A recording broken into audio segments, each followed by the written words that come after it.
Hey everyone, it's Peter Kerr from Daydream Nation, and I've got Peter Jones back. I'm well, Mr. Kerr. Great to see you on your side of the world. Hope things are well.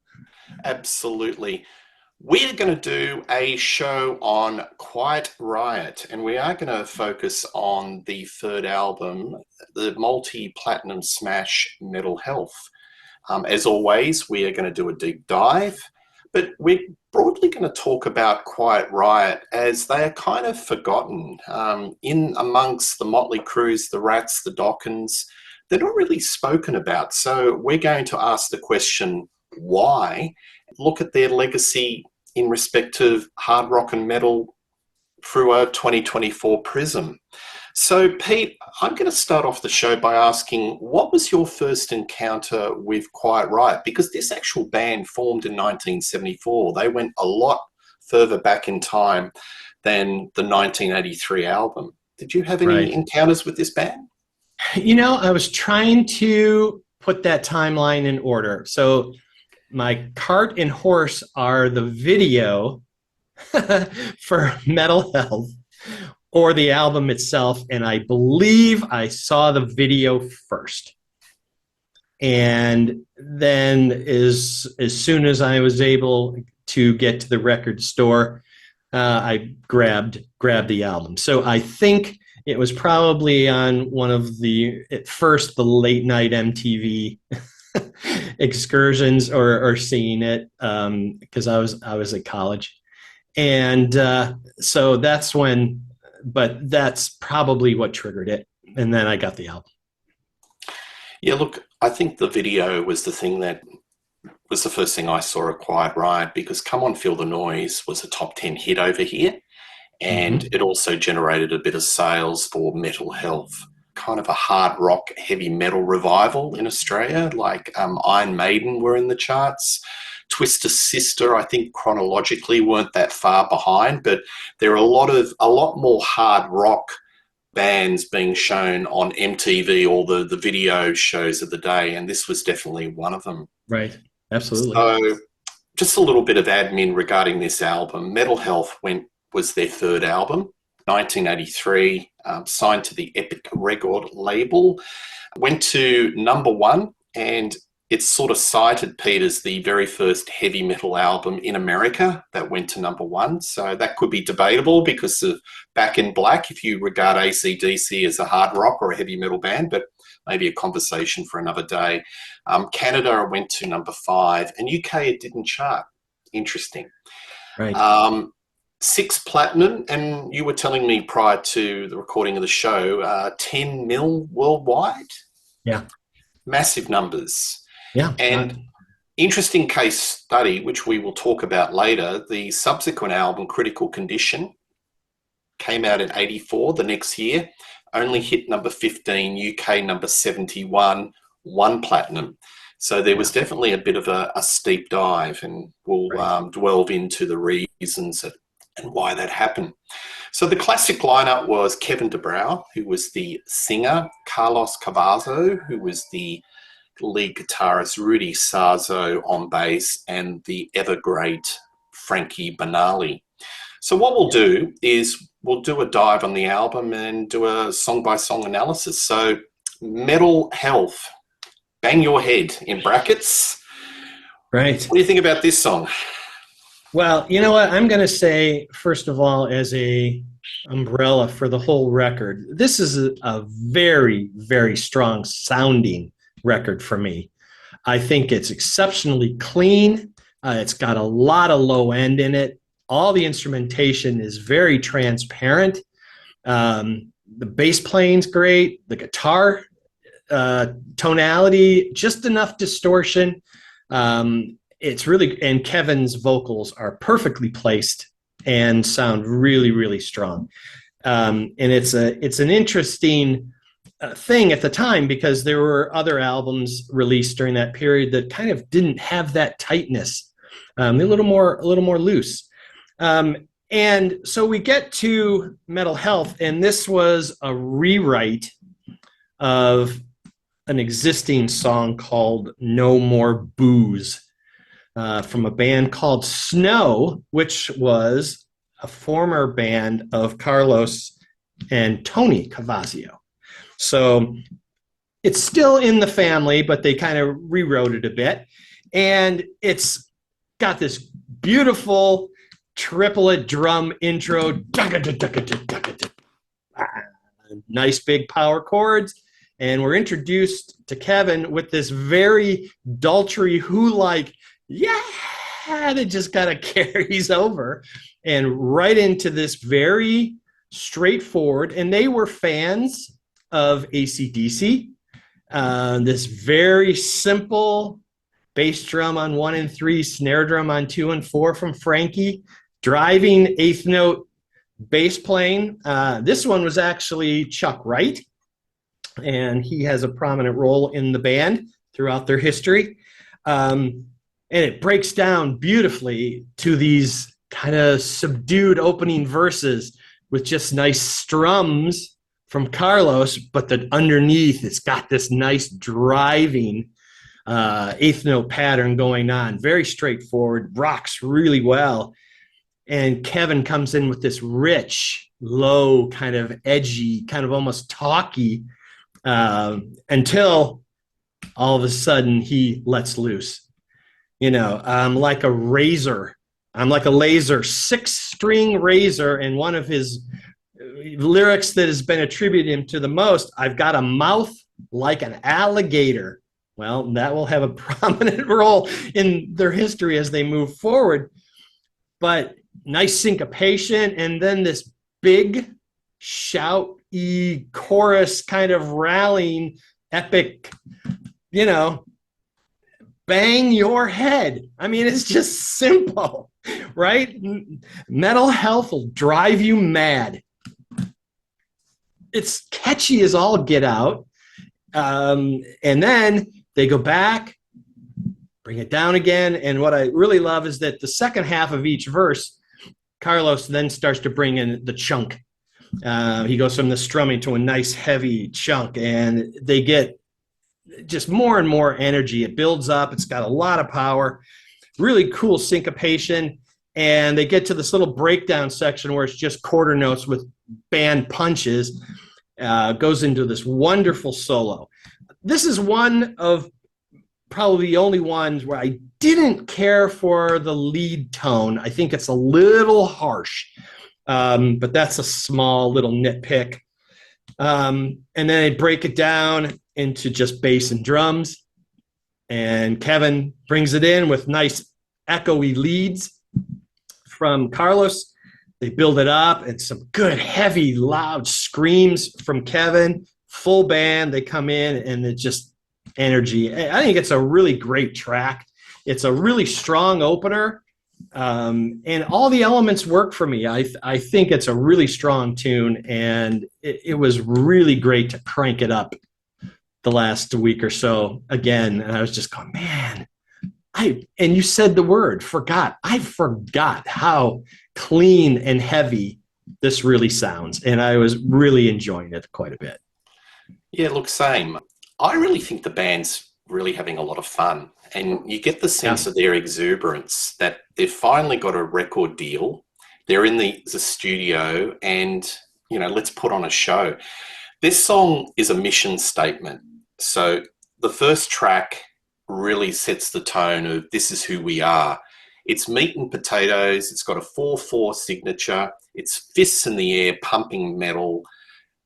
And I call this a personality song. There's lots of personality songs on this album where you get a sense of, through the lyrics and through Kevin's tonality of who he is. He's a bit cheeky. He's a bit outrageous. You know, he's an extrovert, and he's not going to take shit from anyone. So this is the perfect song.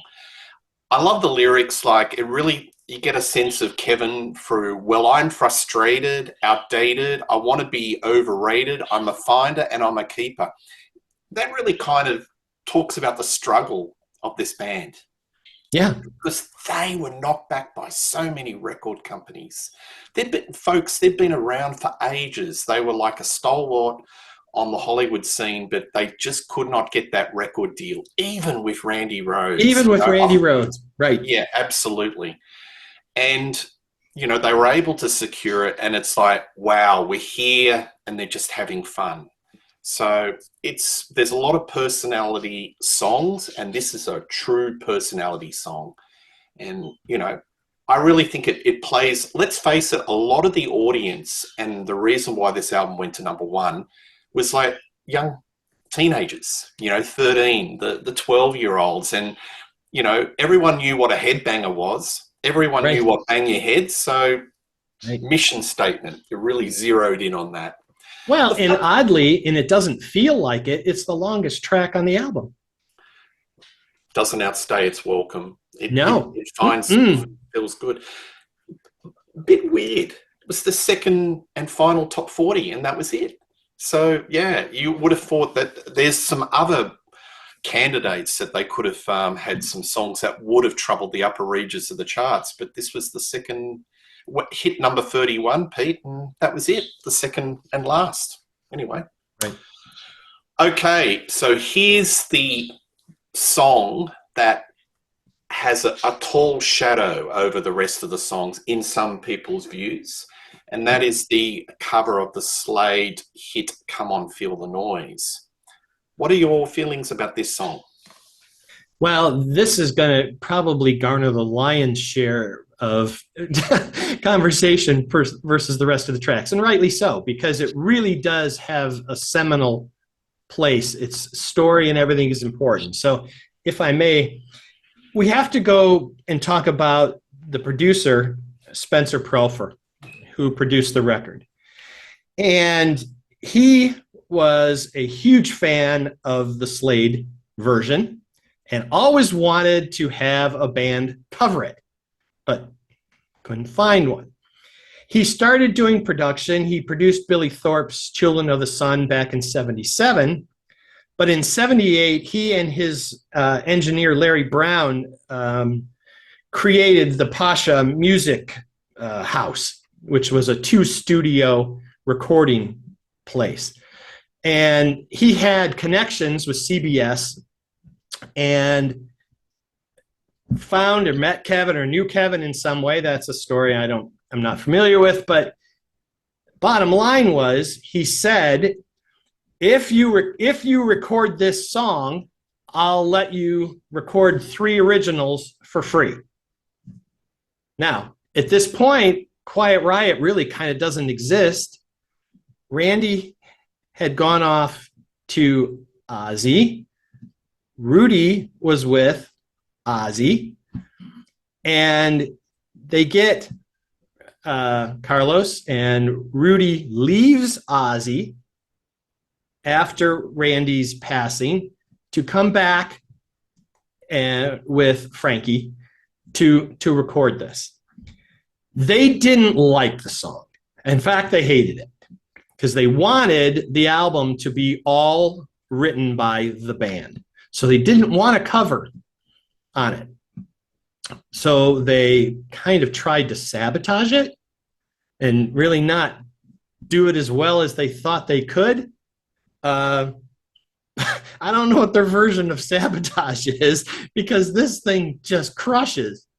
And I just thought, what in the world? What would a really good version sound like? Because this is amazing. And the thing is that it was a number 1 non-album single for Slade. They were huge, and they didn't scratch anything here in the U.S. Couldn't get arrested. No, not even remotely. So I can speak for me. I had no clue this was a cover by somebody else when I heard this.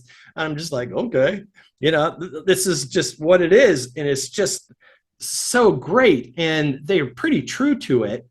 And Carlos said in an interview that it really only took about 80,000, no more than 100, to finish the rest of the album, which is very cost effective.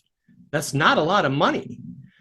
And so they said, okay, well, now they've got this deal. And because Profer had this deal with CBS, he was able to get distribution and was able to get the record out. And so it's like win, win, win. with a song they hate and don't want to do. And guess what? It explodes, right? Goes to number 5 in the US. Everybody would say if they're a one-hit wonder, and that's a disputable label, this is the song, right? Huge drums, huge sing-along right off the bat. These big drums from Frankie, boom, right in, straightforward, driving, if come on, feel the noise, girls, rock your boys, we'll get wild, wild, wild. It's not complicated here. This is very accessible. This is, anthemic, big, throw your fists, throw your horns in the air, connective stuff. And it just sounds great.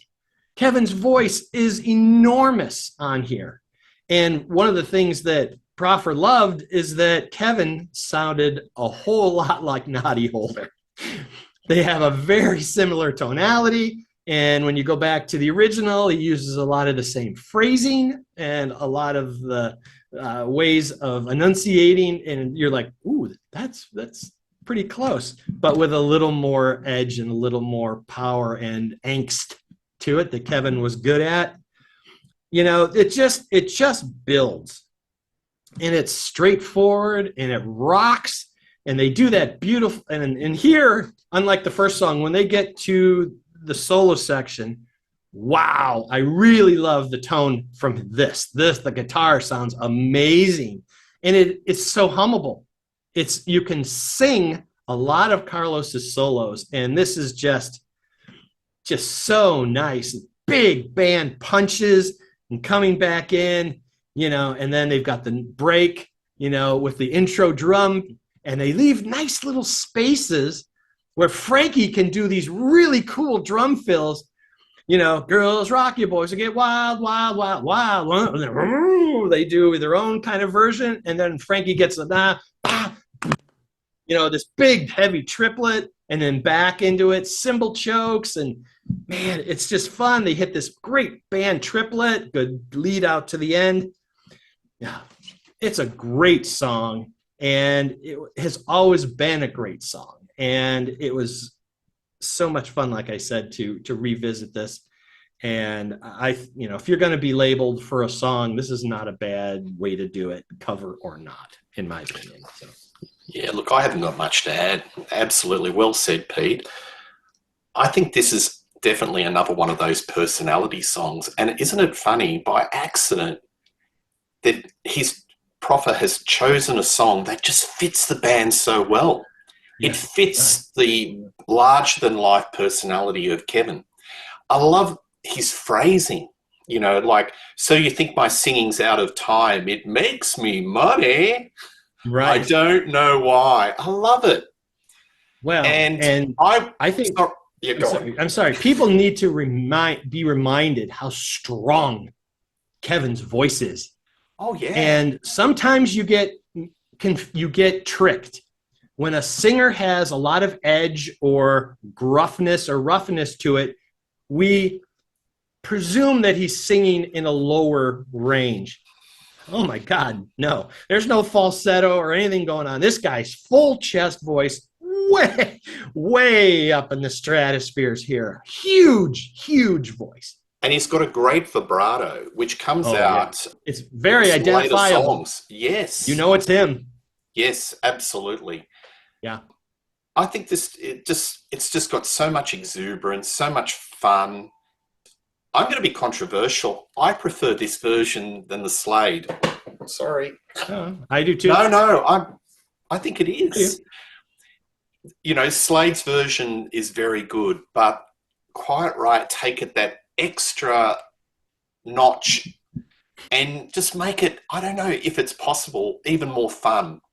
Well, I think, yeah, I'm sorry. I interrupted you again. Yeah, look, it's just sort of like, when I said about mental health, you get the sense that they're just having fun in the studio. I didn't know the story until very recently that they didn't want to do the song, and It was grudgingly, and they tried to sabotage it, but I still get that sense of fun, that sense of we're here. Let's just put on a show and, be ourselves. Well, and I think the thing is that, you know, we look at Slade's was 10 years earlier. 10 years is a long time. And I think the difference is this, and I don't mean this in a derogatory way whatsoever. The Slade version is very British. And that's cool. That's totally cool. This was LA Strip. Yes. It was a bit slimy, a bit grimy in a good way. It had some moss on it, and it's got some edge to it, which I think comes across in spades. Quiet Riot were right at the start of glam, and dare I say the word hair metal. Right band, right time, and they had the perfect vehicle, because a lot of that, you know, sort of 83, that glam metal was very much influenced from the UK scene 10 years earlier. Now look at how many cover songs were done by glam hair metal bands that looked at Mott the Hoople, that looked at Sweet. Let's get the cover on the album. That'll give us audience traction, and then hopefully they will dig our original stuff. The marketing behind this album was quite canny. Well, and visually, right out of the gate, once the second half of the video goes into a live format, they're exciting to watch. Yes. I mean, it's, you know, pretty straightforward. It's a bunch of Marshall amps. It's a big, huge double bass drum kit and a lead singer with a ton of charisma. Yes. That's strutting all over the place, and Rudy doing all his bass tricks and everything else. And it's just, but with this really accessible, fun, but edgy, heavy delivery of songs that just is a really good combination, especially in 1983. It's a perfect time. And they had a bloody good label too, Pete. Like Epic, the Michael Jackson label, they knew how to market a band. So if this band was on, dare I say, MCA or A&M or one of those other offshoots that had no idea about hard rock, could have been a different story. But they had a label that knew how to market their artists. And I think the marketing for this album is an interesting, it's a fantastic case study of what to do. I don't know if they were, and people will correct us, you know, I don't know if it was direct Elektra all over, because I know they were on Pasha Records, which was the label that Proffer had, but it's one of those, because you know, the Proffer, that studio ended up being used by a whole ton of artists, Guns N' Roses, you know, a bunch of other bands did a ton of stuff there. So I'm not sure, but they were able to get a distribution, and they had a label behind them that was pushing, and they did the video totally on the cheap. Yes. You know? Yeah. And so they were doing everything seemingly right. Yeah. And while they were number one for 1 week, look, number one is still number one, you know, and they knocked out the Police, who sold 3 times more records than they did. But if you look at the difference, they were the 14th biggest selling album of 83.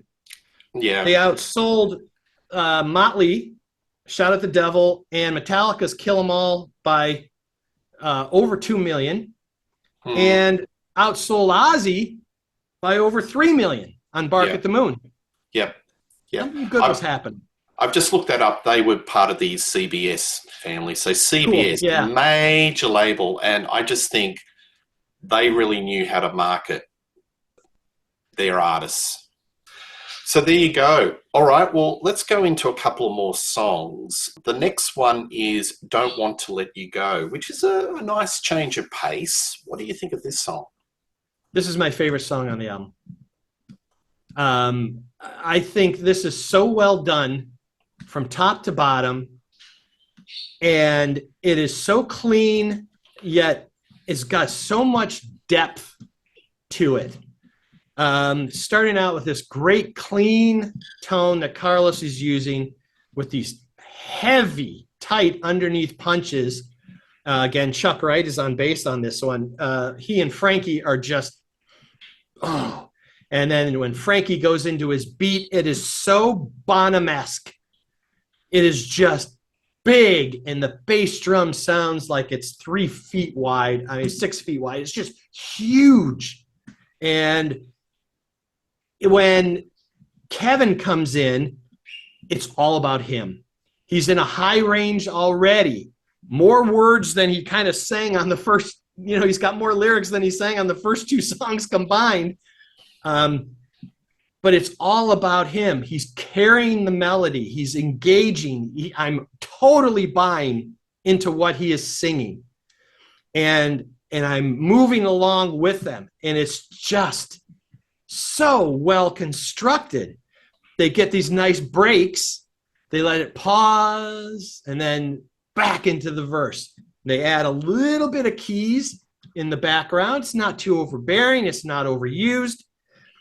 And then they go into this beautiful fill into, again, a stunningly melodic solo from Carlos. And what I love is it's up until this point, it's just been so straight. Frankie's just been thundering 2 and 4. They get 4 bars in to the solo and do this beautiful syncopation on the and of 3 and the and of 4. Go check it out, which really breaks up the rhythmic pace. And it's just like a real attention getter. And then they come out of this break. And this song is one of those songs I've stolen more than a few drum fills from. Frankie is just magnificent on here. Right before the last verse, he goes, and then right back into the verse. And I've played that a million times. I found spots in songs to put that in because it's just so tasty. It's just so well done. And then even on the way out, they repeat the chorus, but it doesn't get stale. Then they start to add little tail lead licks to it. Oh, I just think this is an exceptional song. And I love how it's constructed, how it's written, how it's played, and how it sounds. I just love it. I don't want to be derogatory with what I'm about to say, but I think it's their most mature song on the album. And I agree with you. I think it's the best song. And, if you were kind of semi-adventurous, you might even put it out as a single. It might have had some traction. It's completely off genre a little bit. It's not what you would expect Quiet Riot to do. I think it's really got a beautiful hooky chorus, and the bridge is hooky. It's got so much swing and groove to it. Gee, that Benali. Yeah. What a drummer.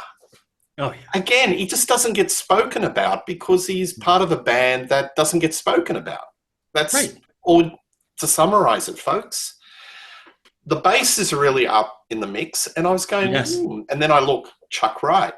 So Chuck Wright plays on 2 songs. He really works well with Benali on this song. It's way up in the mix. And I love Carlos. He's just doing chords, stripping it back. It's kind of a mood piece, but I think it's the most mature song on the album. And it's basically showing, look, we can paint a lot of different pictures, but here's another side to us that you may not expect. We can do this. We're not one-dimensional.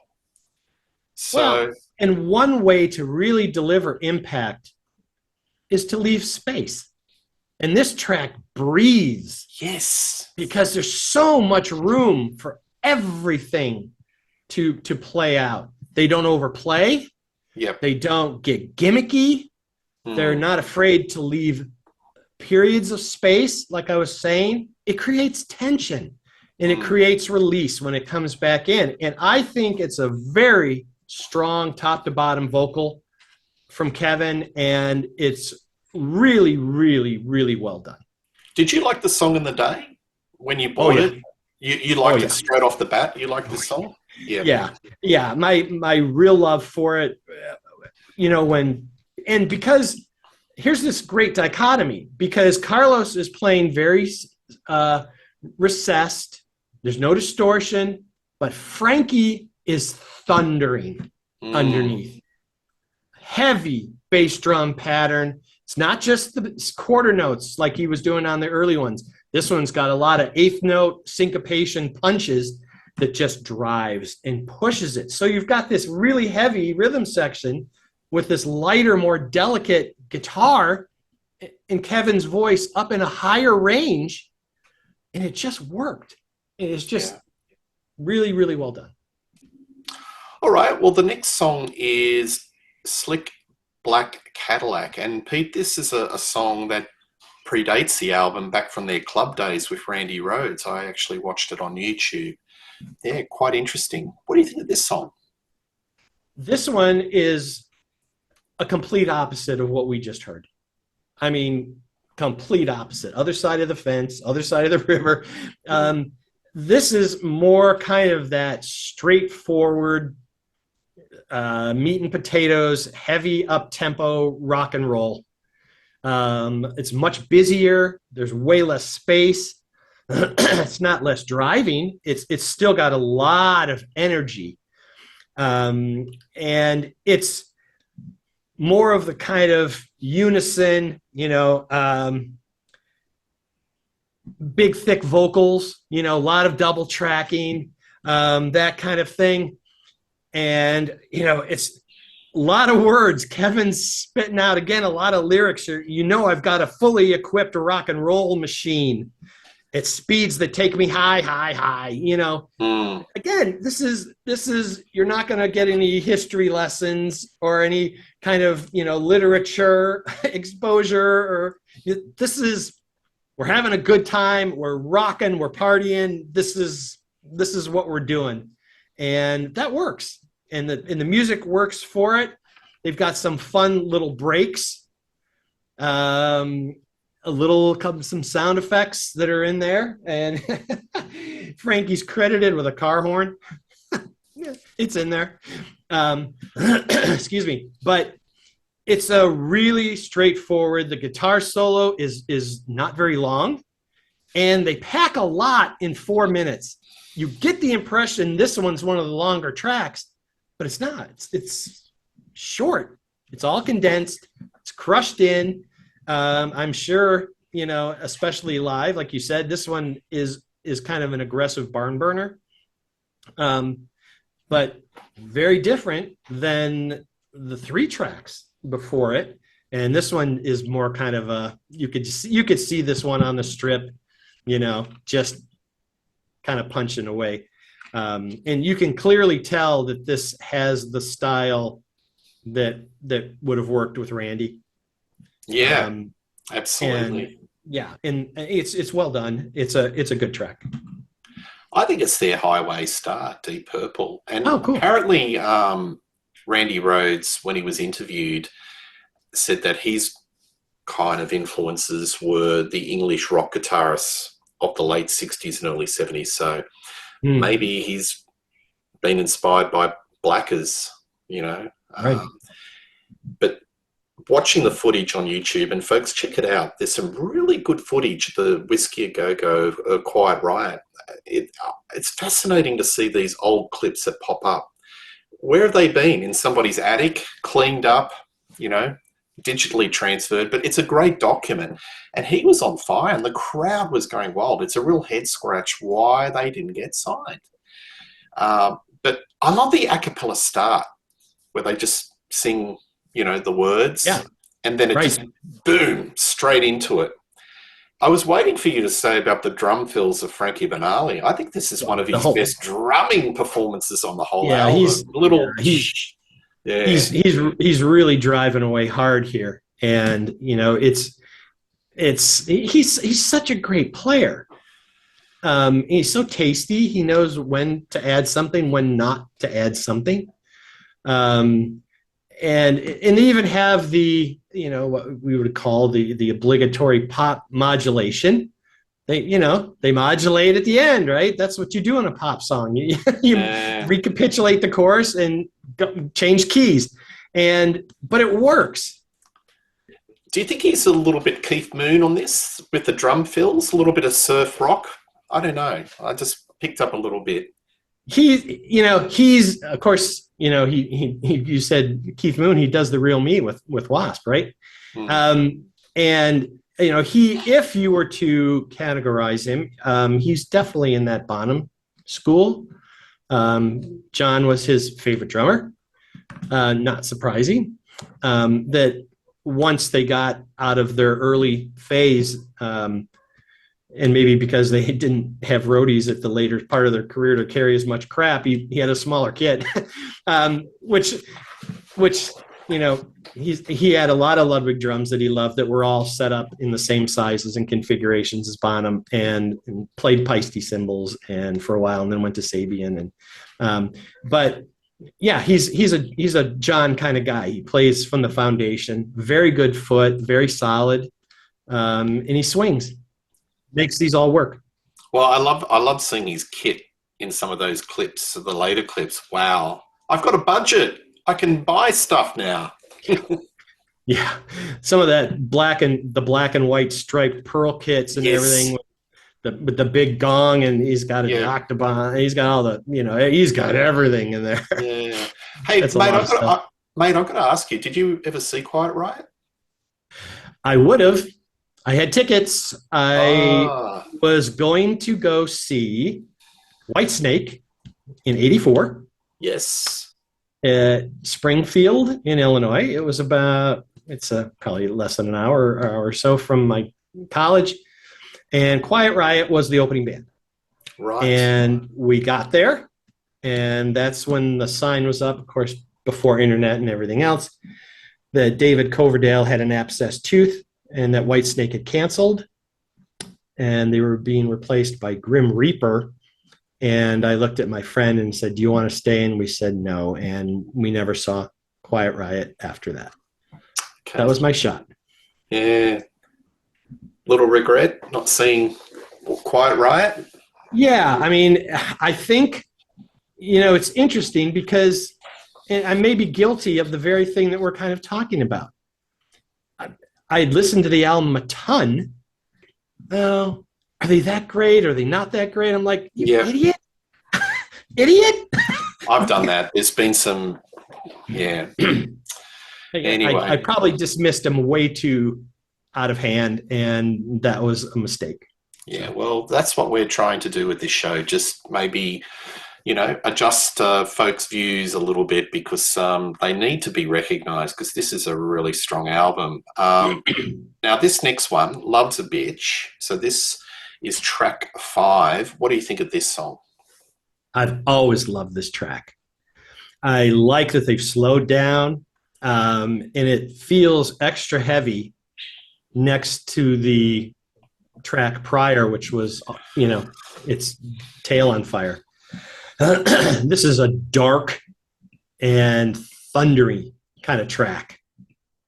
And again, Kevin really kind of takes the mantle on this.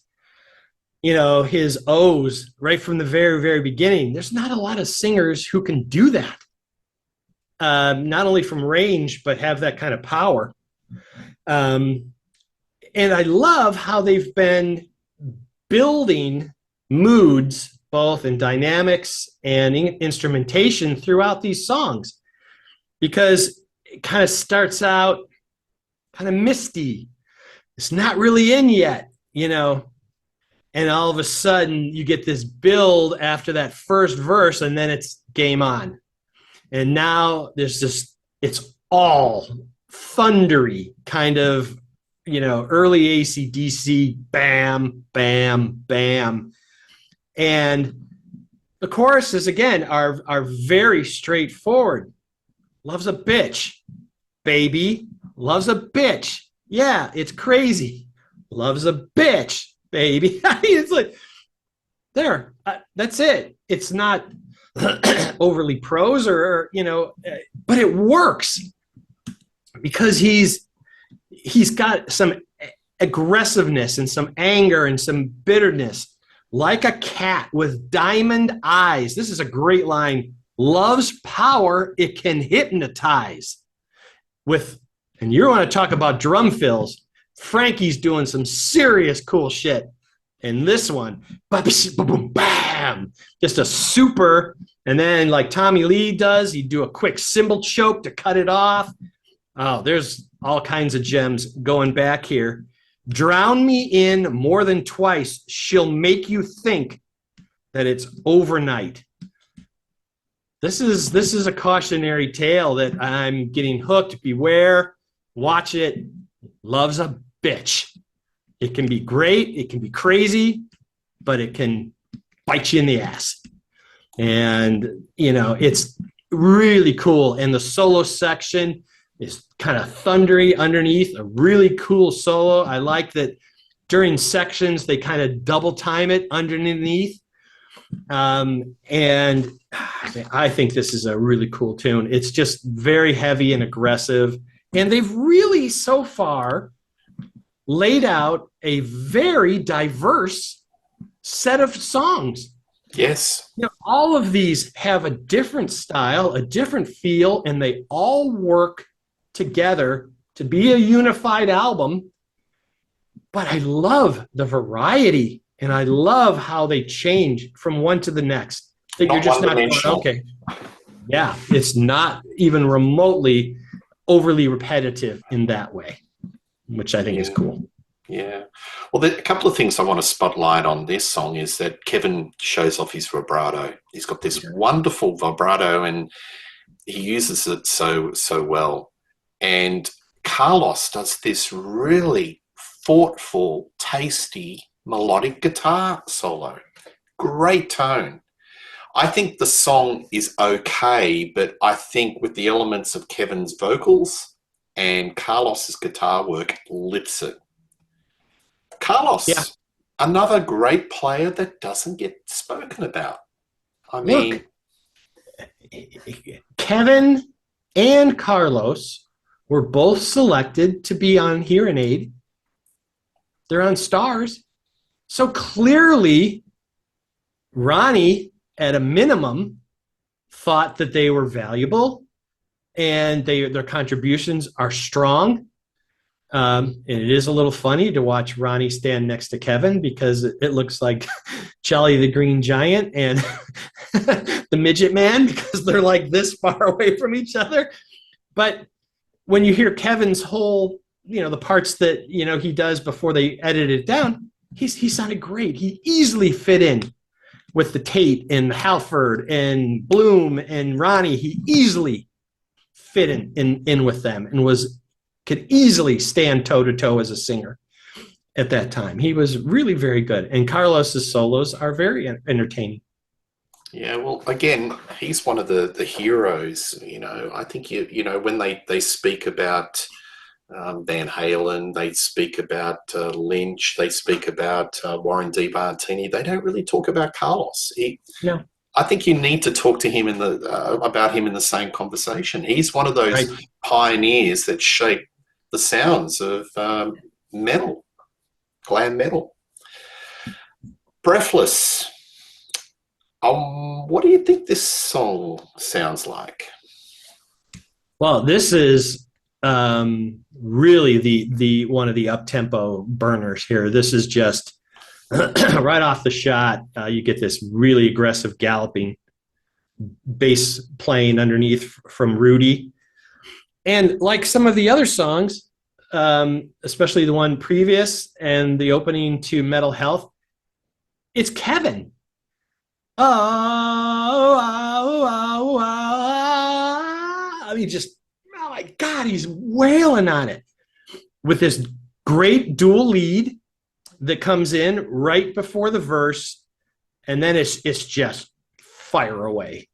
This is just chugging and charging forward. Frankie's just driving right through this thing like a freight train. And again, a very singable chorus.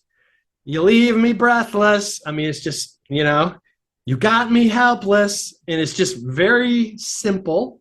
And simple is not a bad thing, folks. Simple can be very, very good. And if it's too complex or too wordy, it may not work. And it kind of changes. And I love when they get to the section, you change the air I breathe and never let me know. And bam, bam, bam, bam. They do that nice rhythmic pulse change and they let me go, go, go. And then here, Carlos just kind of cuts loose. This is his first really kind of shreddy guitar riff where he's just he's just moving straight through it. And it's just, man, it just moves and moves. And more dual lead work at the end. Yes. And I like how nice and tight. Sorry, I got a dry throat here today. Nice tight ending. The da ba ba ba, and the nice fade. From the delay on it. 3 minutes and 51 seconds. Punch, hit, retreat.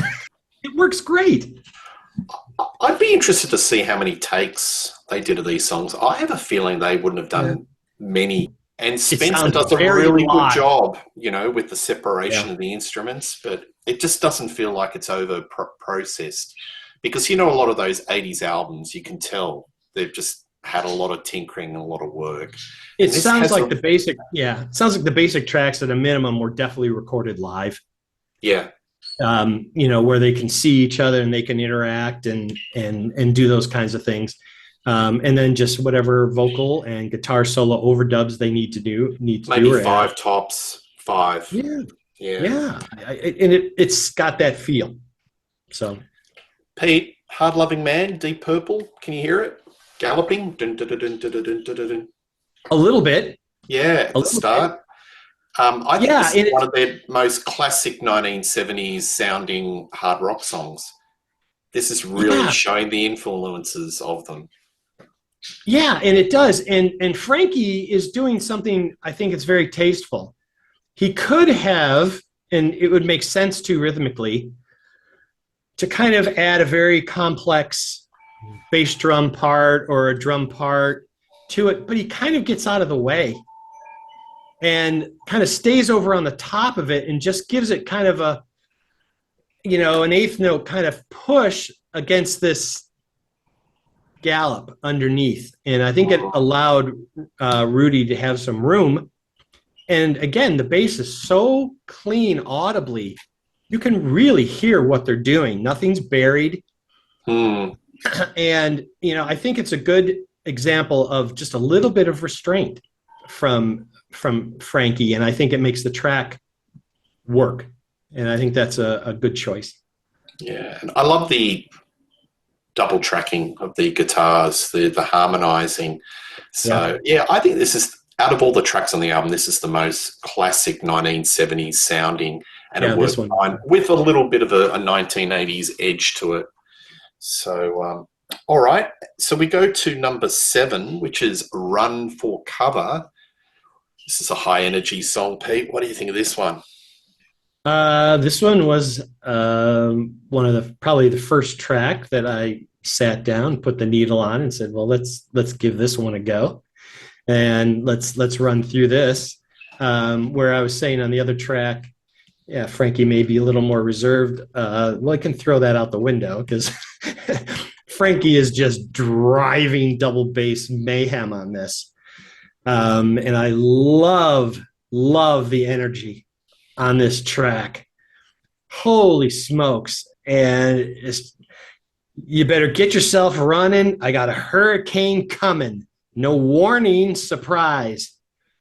And there's always these little licks or a drum fill or a little lead part that comes after these verses. And they're so tasty. And they can kind of surprise you, the section between Run for Cover tonight, get ready, Frankie does one of the most badass drum fills ever. Go back and listen to it. Right before he says, "So you think it's easy, try to be the sleazy," he goes with his double bass. And he's hitting only cymbals, and his feet carry the rest of the fill. It's so freaking cool. And I was like, that just jumped right out at me like crazy. Whoops, picked that needle up. What was that? Oh my God. And that was just crushingly cool. And you get to this nice break, find some shelter and hide. And this is one of the first sections where they really are riff based. Run for shelter and hide. No, no, no, no, no, no, no, no, no. They do that kind of, hold tight tonight, watch out. And what do we get? This huge Frankie overdubbed Tom fills section while he's still double bassing on the original track. And we get this cool guitar breakdown. Na, na, na, na, na, na, na, na, and then it'll ba, ba, ba, ba, ba, ba, ba, da, na, na, na, and oh my God. Absolutely love it. Love it. And then when they come back in, the da da da da da da da da, and they go right back into it. Love this freaking track. And the ending is totally cool that they just all of a sudden do these run for cover tonight, and then Frankie goes nuts, right? And a little bit of a Moby Dick at the end, isn't it? Oh, and then Kevin run for cover. He's way up there. Woo! Wow. Pete, this song it exemplifies. They're just having a ball. Yeah. It's exciting. We're in a studio. We're signed to CBS. Let's just put on a show. They're having so much fun, and they're playing like a band. There's something about bands that are hungry for success. And that might be part of the story when we get into it shortly, after we cover the songs about what happened. But when a band's hungry, you've got that exuberance. You've got that sort of, let's just band close together and just put it on. I just think that everything about this song summarizes, why the public did gravitate to this album. Because, It's just got everything. It's got the sing-along. It's got the hand clapper. It's got the double bass, barn burner. It's got the heavy, moody, dark track. It's got the fun, really melodic kind of recessed track. I mean, it's got everything. Yep. And I'd love to hear an isolated guitar track on this particular song, because this is another cracker. Carlos guitar. He's doing all the Eddie Van Halen squeals. He's doing the runs. The guitar work on this particular song is so nifty. He's a very good rhythm player too. Yes, absolutely. And that's a good little segue. It goes into an instrumental, which is Battle Axe. Yeah. Is this his version of Eruption? This is what I can do. Yeah, and he said in the interview this was something that he'd been playing live. And so he kind of just carried it over to the studio. It doesn't overstay its welcome. It's a minute 40. It's not long. It's not wasting space. So I don't It's look not at indulgent. It's not No. indulgent, is it? No. No. And he's got some fun rhythmic motifs that he plays with in there, but he's showing you his chops. And, like I said, it doesn't overstay its welcome. So it is easily something that I can just say, I really just kind of see it as a tie-in, to the introduction to the next song and Palette cleanser. A nice little palette cleanser. Yeah. He's a solid player, very solid player. I like the track listing on this album, Pete. I do too. I think it's really, whoever's done the track listing is really, sort of mapped out the peaks and valleys, the dynamics. And I think it's really canny that he's done this little palette cleanser, just preparing for the final act, 9-10. Right. So we get to Let's Get Crazy. This reminds me of a certain other band that was playing around that time. So I'll just see if you twig onto it. If not, I'll tell you what I think this sounds like. Let's Get Crazy. Well, any song that's got a gong in it, I'm okay. And again, like all the other songs, there's something that Kevin contributes right off the bat. An oh yeah or whatever. These are thick, really heavy chords. The drums on here are enormous. And one of the things that we need to talk about is that this album was not done in its entirety in one session, because they were a new artist and their producer Proffer had other bands that were more prominent that were using the studio time. They would record for a couple weeks. They'd be gone on the play gigs for a while. They'd come back and do some other songs. The fact that they were able to, and I could be real nitpicky. I think I can kind of sonically pick out some of the ones where I think the drums are from the same sessions. This is the one that the drums are really huge. Like Don't Want to Let You Go big. And this is just fun. And this is now, what do we have now? We've got the call and response, the classic blues rock element, the hi-hat underneath, looking for some action, got a mean machine, and then riff, na, na, na, na, na, na, and then to the vocal, and then the riff. And that's just such classic early, style of rock and roll writing, and it works great.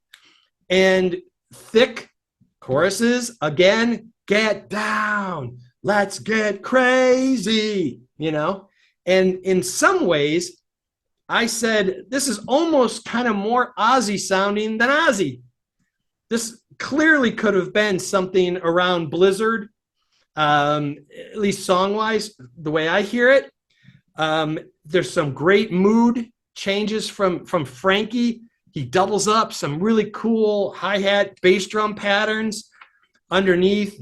And, I think it's a real fun track, and it works perfect in the track listing where it is here.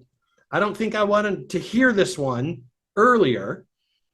And if I have to pick a least favorite, this is probably the one I like the least, but I'm picking from all tracks that I like. So I qualify it that way. Something has to be down there.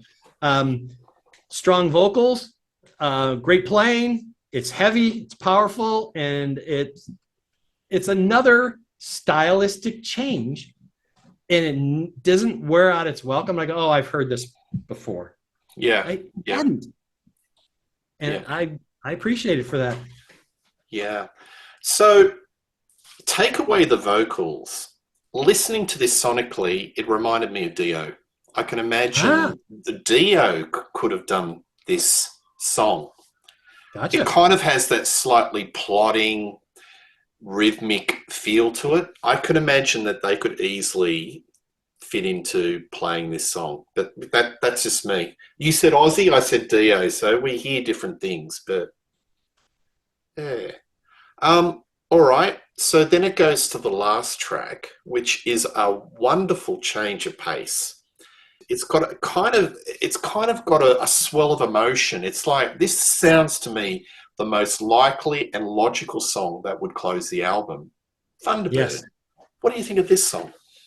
I like it. I like it quite a bit. And you've got to put this in context. Randy was their mate. He was their friend. He was their guitarist. They were devastated when he left for Ozzy. And obviously that devastation couldn't remotely compare to what happened, when he passed. And so this is that ode to their departed friend and bandmate. And I like, this is the first time piano shows up. Kevin sings with a lot less edge to begin with. And what a perfect 2 lines. Hello, you. it's me. Very emotional. Yeah. And if that doesn't get you, you should have your pulse checked. You can't come back. You're flying free. It Yeah. works. It's really well done. And the big drum fill comes in, and the band just builds. And when they get to the fly on, Thunderbird Fly, the vocals are so thick and they're so full, almost in a chorus. And I mean, from a choir standpoint, like church, in a tributary kind of salute.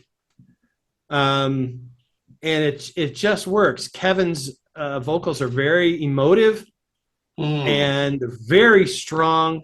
And is this a power ballad?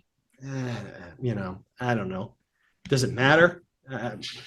It's what it's supposed to be for what they're trying to say on the subject they're trying to speak about and sing about. And it's a perfect album closer, and I think that it really, they said their piece. They were able to talk and say goodbye to their friend in the way they know how, by singing him a song. So, and I think that works great. It should have been released as a single. I think There's no reason it couldn't have been. Yeah, I think this would have really dented the charts. Okay, Come On, Feel the Noize is the first single. Thunderbird is the second, which is the power ballad.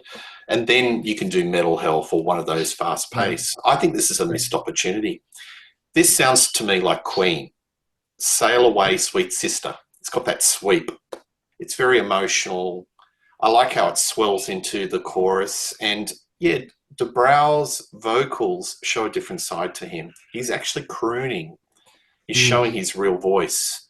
Yeah, because you've got to realize when people belt out rock songs, it's not necessarily their real voice.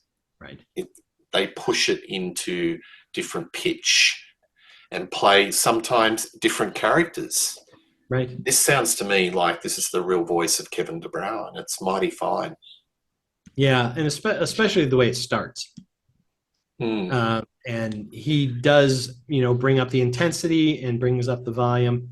But I almost think, like I said, it almost comes off in a tributary way. And I think that is authentic. And you and I have said this a million times. Authenticity connects. Yeah. And you don't listen to this and go, cheeseball or whatever, and never once. Maybe they didn't release it because they thought it might be exploitative. But to me, if they do it as a genuine heartfelt tribute, I think people would have realised for what it is. George Harrison, although, what was that song he did, the tribute to John Lennon, all those years ago? Something like that. Oh, yeah, okay. To me, it's like just, giving a heartfelt tribute. Did the title confuse people? Yes, probably. Thunderbird, what do you think? A car. All right. So that is the album. So I think we both agree with 2024 years, this is a very enjoyable listen, not very dated. It doesn't have a lot of those sonics that really carbon date albums of that era to the 80s. To me, it sounds very fresh, even, in this day and age. I think it's a really solid, exuberant, wonderful listen. Yeah, it is. And I use this term on specific records, and I think it's a perfect fit for this one. The term I've used is called max mix. And what I mean by that is that the production on the album is such that it really has no limits.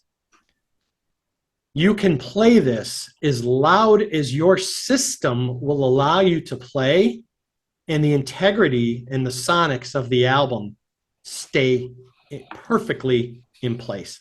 Yeah. And that is not true of a lot of records. Yeah.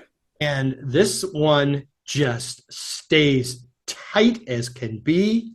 And I mean, I had this room shaken. Mm. I had these things fired up, Yep. and it is glorious. It is so fulfilling, and it Mm. is just. And then you go back to headphones and you listen to it at a lower volume, and it's still all there. You don't lose the bottom end when you play it softly, again, which is not true Mm. of all records. It just is beautifully done all the way across the board. Absolutely. All right. Well, we need to talk about what happened because with Critical Condition and this album, Yes. there was a definite steep decline. Let's talk about Kevin. Kevin was a very much a larger than life character, and he had a tendency to have a bit of foot and mouth, didn't he, Pete? In a lot of interviews, even in these parts in Australia, reading Kerrang magazine or Hit Parader, there'd always be a very colourful quotation from Kevin, usually puffing out his chest about his band and maybe sliding some other bands that were in the day. Too hard in regards to the showmanship, to the bravado, and people just read it as him being just an ass. Well, I think if we look at this in totality, remember this wasn't a band that just kind of got together, hit the Magic Musical Lottery, shot up to number one, and we're like, wow. I mean, we had no idea, we couldn't expect this or whatever. This is a band that had slogged for a long time, and that builds a certain amount of maybe stick-to-itiveness, and they have to be commended for that. But they did kind of fall apart, but now all of a sudden they've got something that they can, especially Kevin, can say, hey, wait a second. Because you all may have just dismissed us and you said, well, you lost Randy. You guys are nothing. You're nothing without Randy. And they really weren't anything. Those first two albums were nowhere to be found in anybody's catalog back in the day for sure. But he, like he said, and I said it, he says, I've got an alligator mouth. And some of the things that he would say is he started to attack some of the other LA bands, saying that they owe Quiet Riot and in turn him thanks for giving them the new path. We broke down that glass ceiling. We made number one. You all didn't do it. We did.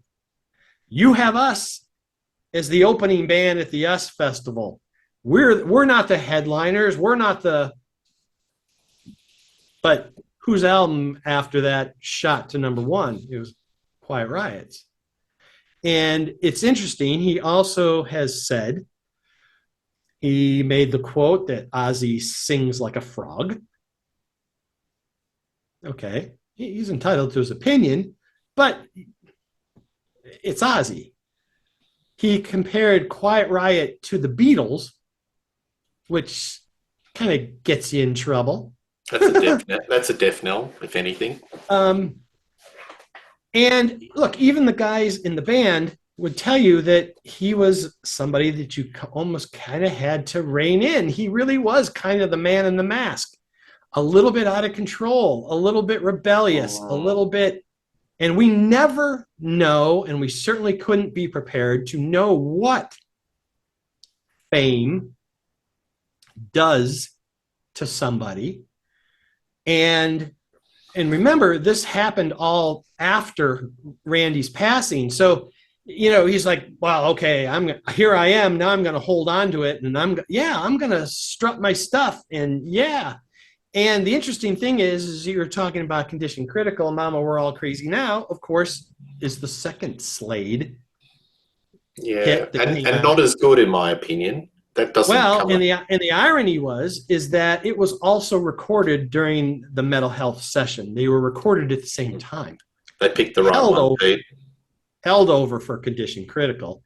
because I think they would have really gotten some serious flack if they would have had 2 Slade covers on that first record. Yeah. That would have not been good. Mm. Condition Critical, like you said, comes out, goes 1 million. We don't want to dismiss 1 million copies, but 1 million's a long way from 6. And GR3 comes out, literally flops, and Kevin's fired because the band can't keep him, and his predilection to run his mouth can't keep him in check. They can't keep him quiet. It's damaging the band. Basically have been given the moniker during this period as the world's most hated band. Mm. And it's not just by press or other people. The other bands hate you. Well, it's one thing when you're on your way up, but when you're up there and then falling back down and you're looking for other bands to help and you can't sell out a place anymore, and maybe you have to attach to another tour and they go, we're not putting you on here. Forget it.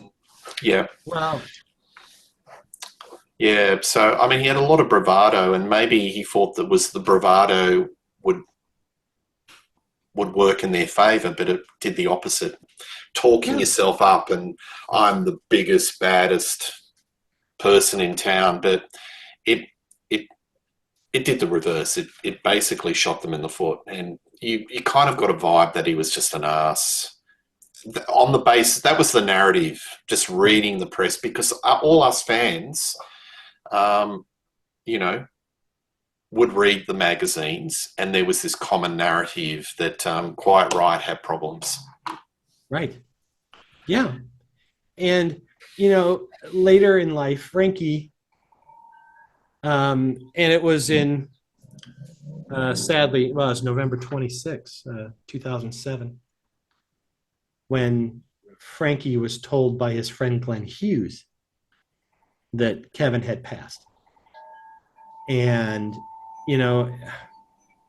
that really, really messed up Frankie. And he was never the same after that. And then he felt, it's a show for another day, but he was really trying to get this movie made, and he was trying to get funding, and he was going online asking for funding to make this, because he felt so obligated to tell Kevin's story from a different view, to almost show you that, hey, what you thought about him may not have all been correct, despite his own blatherings. I need to clear his record. And it really carried a lot of weight. And he'd put the band. They'd had a zillion singers. Frankie's just all on his own, trying to keep it going, and it never got off the ground again. Yeah, well, he eventually did get the documentary, which was directed by his wife, Regina Benali, called Well, Now You're Here, There's No Way Back. I don't know if you've seen it, Pete, but it's really worth watching. No. And the gravitas of the whole movie is that he's trying to reconcile where he is now and trying to get over the death of Kevin. He really does miss him, and there's a lot of heartfelt scenes. Right. And the whole premise of the documentary is they've got another singer to the band, and it's sort of like on the road. It's a little bit like the Anvil. It's a kind of the underdog, and they're trying to, pull it together. And he's like the last original member of the band pulling it together, and it's really heartfelt. But a portion of the documentary is that he has not quite reconciled about Kevin dying. I mean, he died when he was only 52, and that in any one shape or form, that is just way too young. Right. But getting back to Condition Critical, so for a band the Metal Health sold 6 million units, Pete. So to me, for a band of any shape or form to sell that many would have the casual pop music listener or the rock listener. Serious That's not necessary, or very much crossover. I think that when the following year Mama We're All Crazy came out, a lot of the public went, oh, here we go again. Right. I might give this a miss. And to the rock fans like you and I, the hard rock fans, we had gone on to Motley Crue or Rat, which came out that year, Right. or Metallica. Dio. Yeah, the ship had passed. We're on to new adventures, and they were kind of forgotten.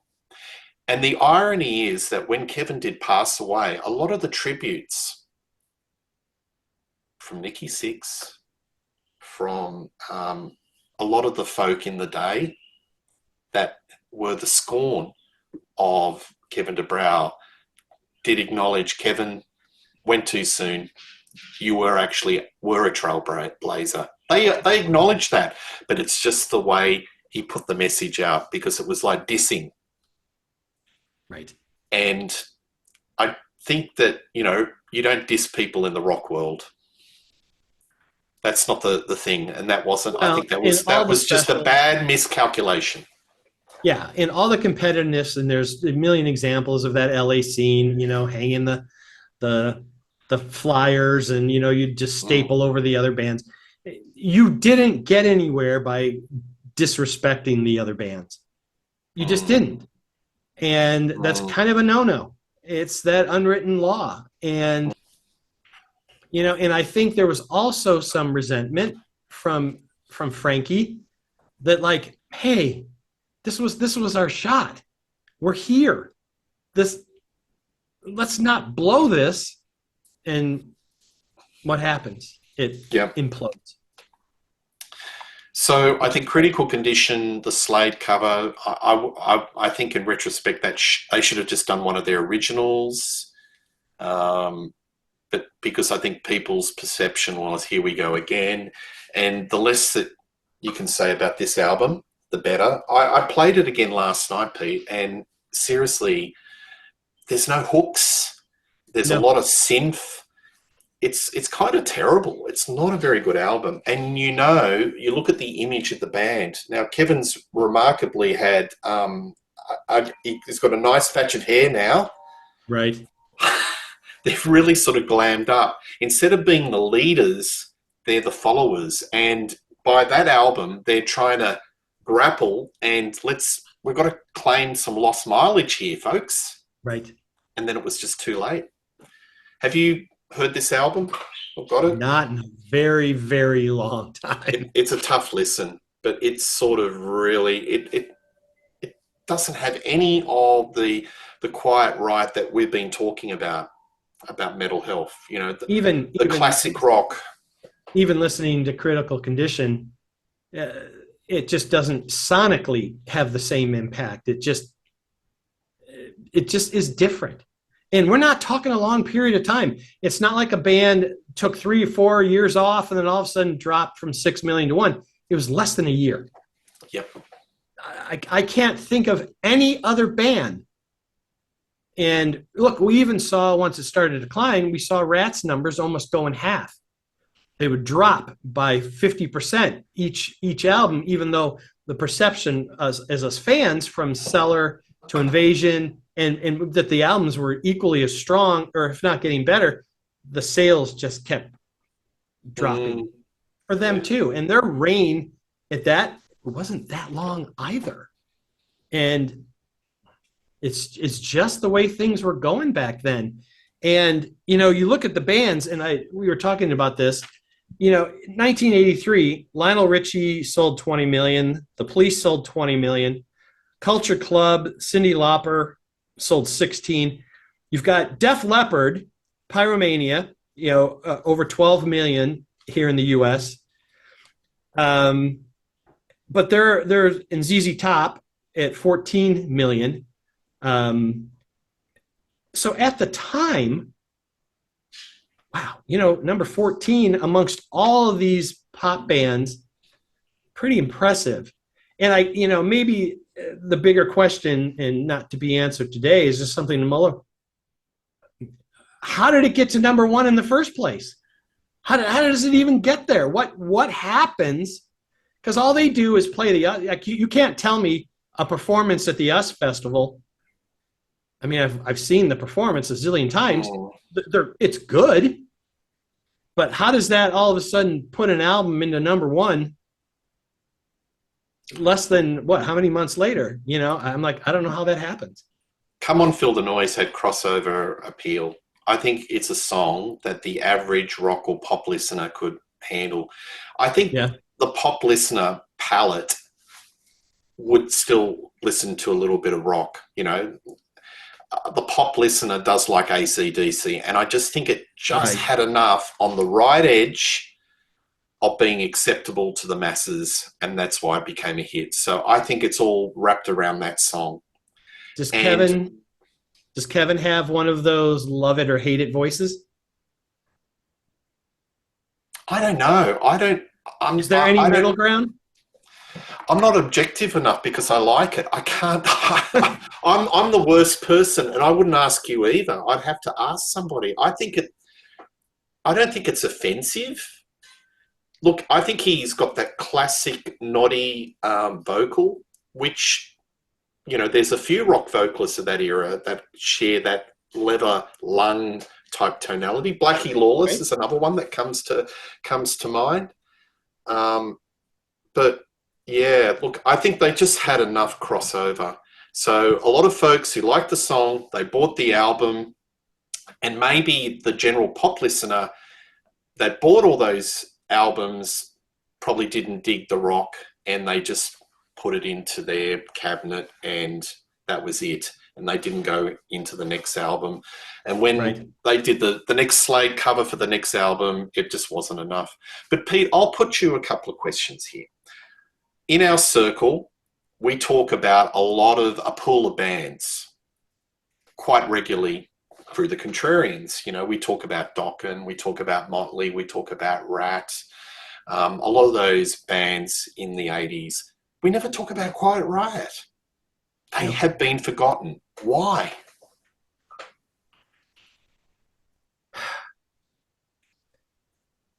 When something burns that hot, that bright, that quickly,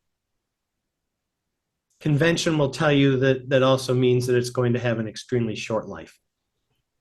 And maybe we're overanalyzing it beyond just the simple explanation that this was a moment, everything aligned, everything worked, it exploded, and then imploded and died.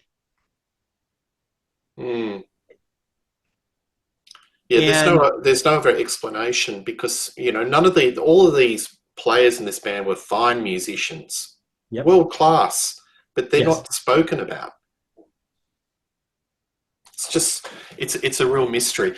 And another thing, there's interesting case studies in rock and pop history of bands that have struggled and had a long career, and they finally get that record label and that one shot, and they have some success, but the next album they fall in a heap. Twisted Sister, they're another interesting case study.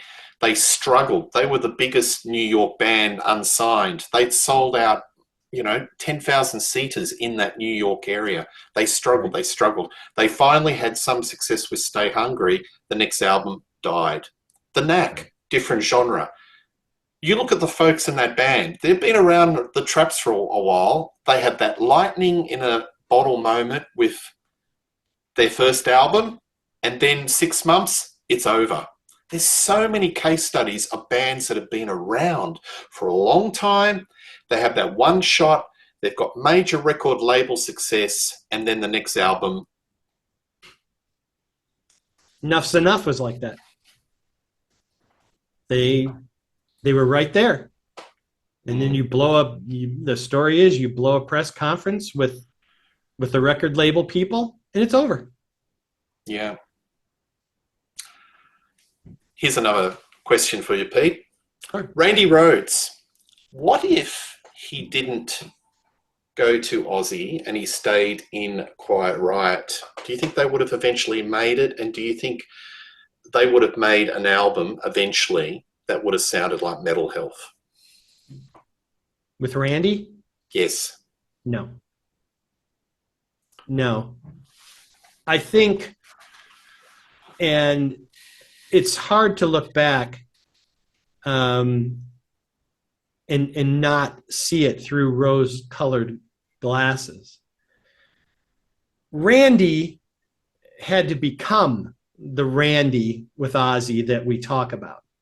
Rudy says it all the time. When Randy joined Blizzard and when Rudy got his audition, Randy was still kind of the Randy that he had left with Quiet Riot, but he was all of a sudden seeing this growth in this massive uptick in both his persona, his stage presence, and obviously his playing style. And part of that came from his own motivation, but he's with Ozzy. He's in a much more prominent position. They were there, and you say, well, why couldn't they have just written this when he was in the band before? I think, and it's interesting, is what we were looking at, is if you look at it, other than Metal Health, which we said was a rewrite, and the Slade cover, other than, let's see, 1, 2, Kevin has writing credits on 1, 2, 3, 4, 5, all of them except Battle Axe, obviously, which is a guitar solo. And Carlos has 3 co-credits. Kevin's writing all this stuff. And so the question is how does Kevin not come up with this stuff beforehand and was able to do something earlier than this, whether it's with Randy or because he had his Dubrow band. Yeah. And we didn't hear anything from them, did we? And so I don't know. It's just one of those, hey, y'all struggled. Here's karma saying, okay, here's our handshake deal at the crossroads. Yep, we'll give you your fame. You'll be huge, but it's going to last this long, like Cinderella. It's going to tick midnight, and your carriage is going to turn into a pumpkin. Yeah, it just seems like a lot of those bands, like even with Whitesnake, like they were at an absolute stone cold peak in America, only for a short lifespan. Very short. And there just seems to be an interesting sort of lineage of all these bands that have struggled. They finally get the shot, have enormous success, but they can't follow it up. Right.